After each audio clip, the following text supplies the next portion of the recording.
Kalijan, eto na yung rice in a bowl natin na teriyaki with Benji. Lalagyan natin siya ng teriyaki sauce para masarap-sarap siya tingnan.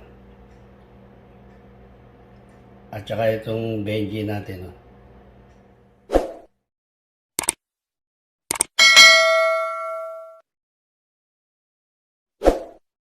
One, two, three.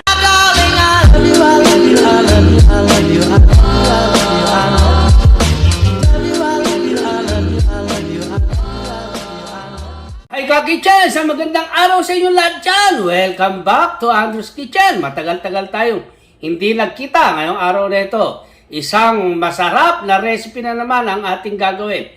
Ito'y tatawagin nating Sakay Teriyaki! Ka-kitchen, eto na yung Sakay Salmon natin. Nilinis na natin to. Inalis natin yung mga bituka at saka yung ulo. Kaya ready to marinate na to. Imamarinate na natin to. Meron tayong bawang dito, ka-kitchen. Ayan o. Lalagyan natin siya ng bawang. At olive oil. Lagyan natin siya ng olive oil. Meron tayong rosemary dito na press na tinadtad na natin. Ayan o. Mamarinate natin siya. Meron tayong garlic powder.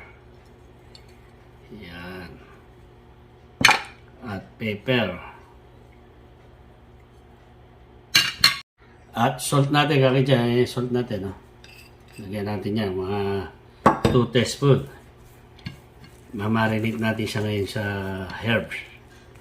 At sa olive oil. Garlic. At salt, pepper. Yun ang pampalasa natin dito. Ibe-bake natin to kakitchen ng 30 minutes.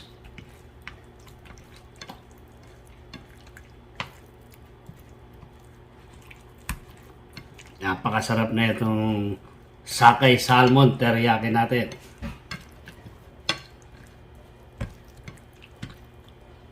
Meron tayo ritong pan. Kakityan, dito natin ilalagay yung Sakay Salmon natin. Ayan. Ibe-bake natin to ng 30 minutes. Simple-simple lang tong recipe natin ngayong araw na ito, kakityan. Lagyan natin itong mga sumobrang pampalasa para masarap tong Sakay Salmon Teriyaki natin. Yan, kakityan. Ready to oven na yan.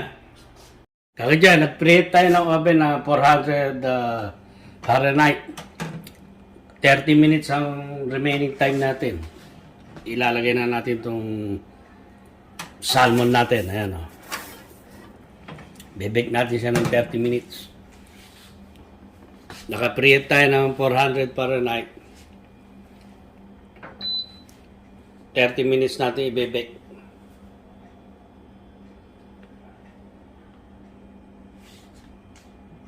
Okay dyan, habang niluluto natin, binebake natin yung salmon natin, magpiprepare tayo ng broccoli para sa gulay ng salmon natin, teriyaki. Ito ang pinakagulay niya, ayan. Ibablas lang natin ito, kakityan. Kakityan, meron tayong pinakulong tubig dito. Magbablas tayo ng veggies, vegetable natin para sa ating masarap na recipe ngayong araw na itong Sakay Salmon Teriyaki ni Andrew's Kitchen.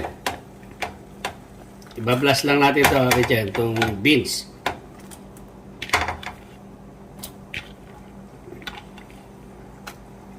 Hayaan lang muna natin itong kuluan at saka natin hanguin. Ilalagay natin sa malamig na tubig. Kakityan, check natin yung beans natin. Ito yung vegetable ng Sakay Salmon Teriyaki natin. Ayan o, nahahati na siya. Okay na to, kakityan. Ibablas natin siya sa malamig na tubig. Ito yung malamig na tubig natin. Ngayon kung meron kayong ice cubes, mas maganda kakityan. Dahil magiging crunchy siya, tapos medyo press ang dating niya.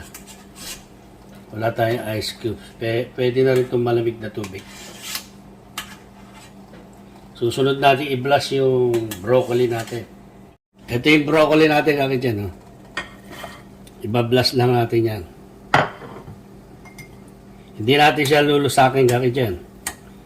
Pagkulo niya, iahaw na natin siya.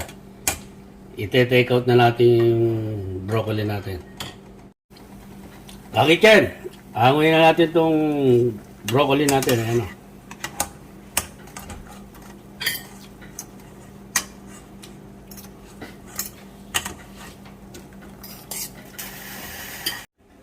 Bakit yan? Ito na yung sakay salmon natin. Well done na. Oh.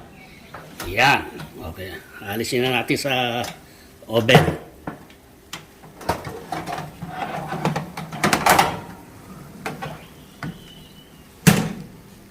Kaya dyan, gagawa tayo ng teriyaki sauce. Ang kailangan natin dito, 2 tablespoon soy sauce. Yan. Pagsasama-samahin lang natin. At saka itong 1 tablespoon na garlic crust. Ayan.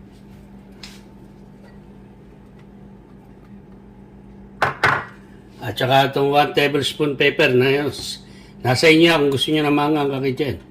Ito, 1 tablespoon na pepper to. Yan, haluin lang natin. At saka 1 teaspoon na sesame oil. Meron tayo dito 2 tablespoon na sugar. Maglalagay tayo ng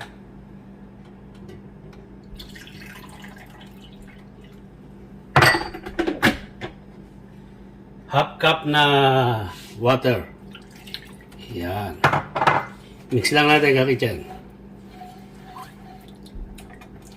Gagamit tayo ng cornstarch dito. Ito yung cornstarch natin. No? Pakukulaan lang natin itong teriyaki sauce natin.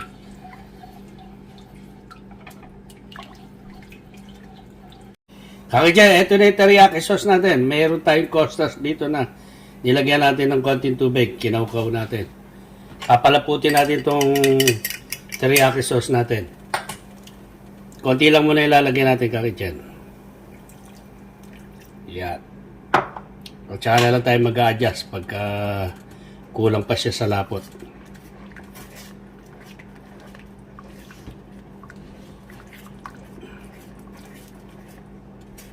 Ang sarap ng teriyaki sauce natin kaki dyan.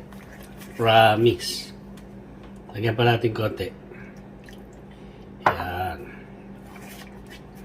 Yan na, malapot na siya kaki dyan. Slow lang natin yung stove natin kaki dyan. Ayan na, malapot na kaki dyan. Ayan na. Okay na to kaki dyan. Kaki dyan, eto na yung rice in a bowl natin na teriyaki with Benji. Lalagyan natin siya ng teriyaki sauce para masarap-sarap siya. At saka itong